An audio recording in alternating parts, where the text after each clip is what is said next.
Assalamualaikum warahmatullahi wabarakatuh. Perkenalkan, nama saya Yofi Novian Dendianto dengan NBI 1412-4058. Perkenalkan, nama saya Muhammad Aditya Putra Pratama dengan NBI 14 Pada kesempatan kali ini kita akan mempresentasikan dari CPNK 4, yaitu HPP penjualan dan PYP. Kita kan langsung ya Di pause kan? di pause. Di pause kan? Jadi ini urusan pertama yaitu ada diskusi CPNK 4. Mahasiswa menghitung dan menganalisis harga pokok produksi, harga pokok penjualan, serta titik impas atau break-even point sebagai dasar perencanaan dan pengendalian biaya dalam kegiatan usaha. Pertama ada harga pokok produksi. Artinya yaitu total biaya bahan baku, tenaga kerja dan overhead yang dikeluarkan untuk membuat produk. Fungsinya yaitu menghitung total biaya produksi, menentukan harga jual produk, mengetahui efisiensi proses produksi. Lanjut, yang kedua ada harga pokok penjualan, artinya yaitu total biaya barang yang sudah terjual. Seperti persediaan awal tambah produksi kurangi persediaan akhir. Fungsinya yaitu menghitung laba dan rugi perusahaan, mengetahui biaya barang yang berhasil dijual. Ketiga yaitu ada break-even point dalam atau rupiah. BP rupiah adalah jumlah pendapatan dalam rupiah yang harus dicapai agar usaha berada di titik impas. Fungsinya yaitu untuk mengetahui target omset minimum. Baik, selanjutnya ada laba kotor.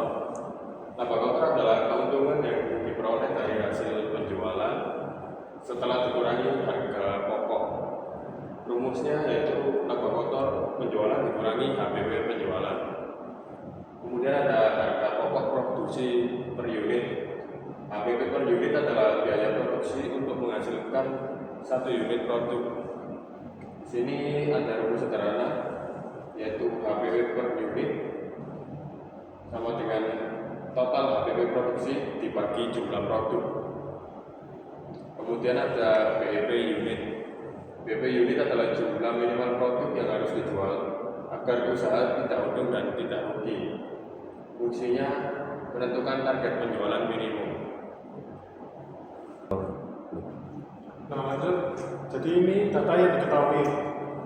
Keterangan pertama yaitu ada persediaan bahan baku awal dengan nilai 10 juta per unit.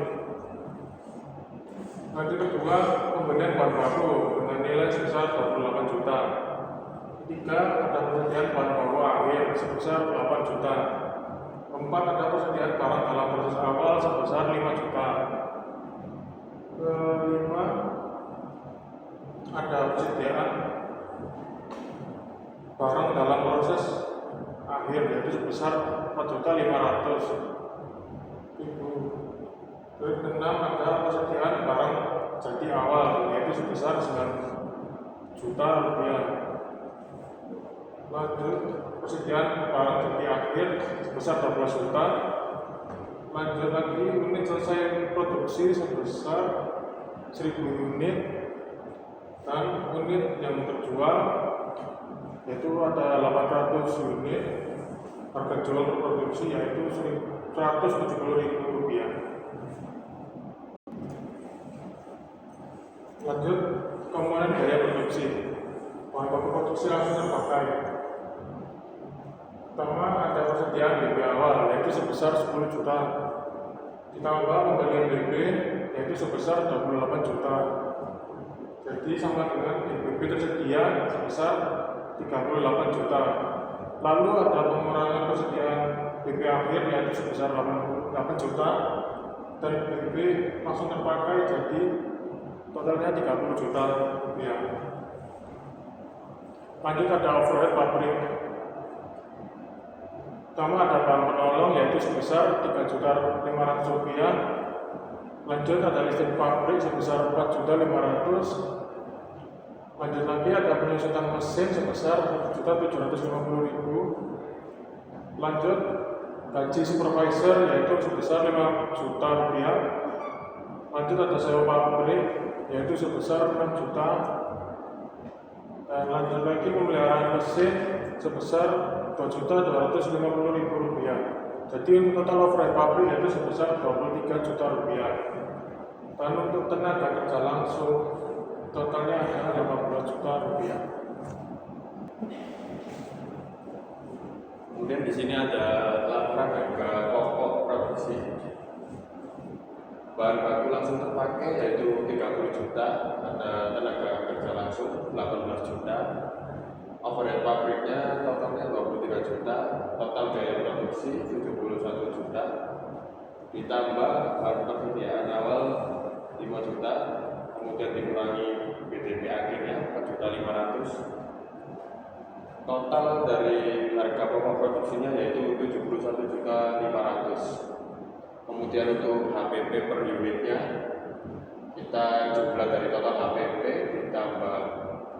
dibagi unit produksi yaitu 71.500.000 dibagi 1.000 unit. Untuk total HPP per unit di harga 71.500.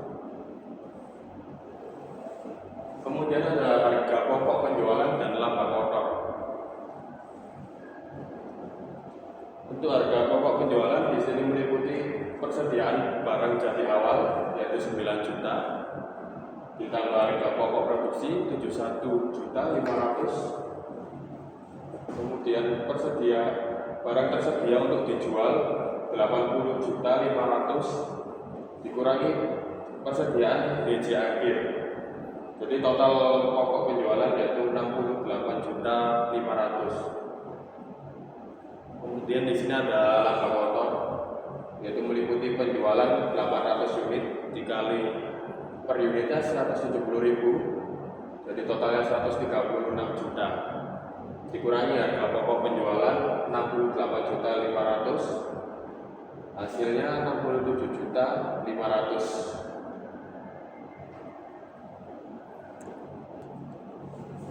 Lanjut ada break-even point atau BEP.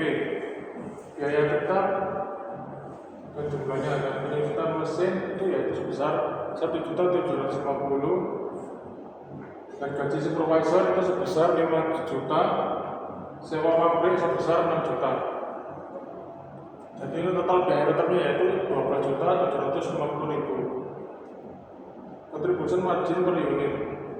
Jadi harga jual dikurangi harga variabel per unit yaitu 170.000 dikurangi 71.500 yaitu sama dengan 98.500. Untuk BEP per unit yaitu biaya tetap dibagi CM per unit yaitu 12.750.000 dibagi 98.500. Ya, itu kita dapatkan sebesar 130 unit.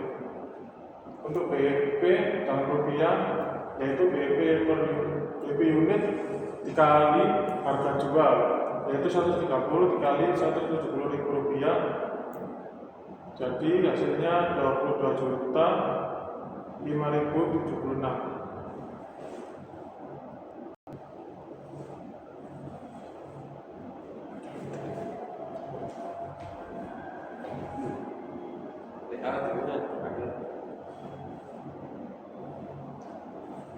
Kayak solo berarti.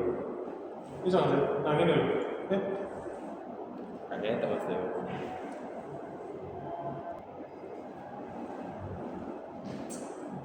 Ini dari kesimpulan semuanya, harga pokok produksi sebesar 71.500.000 untuk 1.000 unit, 71.500 per unitnya mencerminkan total biaya bahan baku, tenaga kerja dan overhead. Lanjut, harga pokok penjualan sebesar 68.500.000 rupiah menunjukkan biaya barang yang berhasil terjual yaitu 800 unit dari 1.000 unit yang diproduksi. Kemudian ada laba kotor sebesar 67.500.000 yang memberikan margin 49,6% yang menunjukkan efisiensi produksi yang cukup baik. Lanjut, titik impas atau BEP tercapai saat menjual kurang lebih 130 unit atau pendapatan mencapai 27.576 rupiah, jauh di bawah realisasi penjualan yaitu 800 unit. Terus yang terakhir, usaha sudah berada di atas BEP sehingga setiap unit tambahan yang terjual memberikan keuntungan tambahan bagi perusahaan. Ya, sekian Dari presentasi dari kami. Assalamualaikum warahmatullahi wabarakatuh. Sekarang.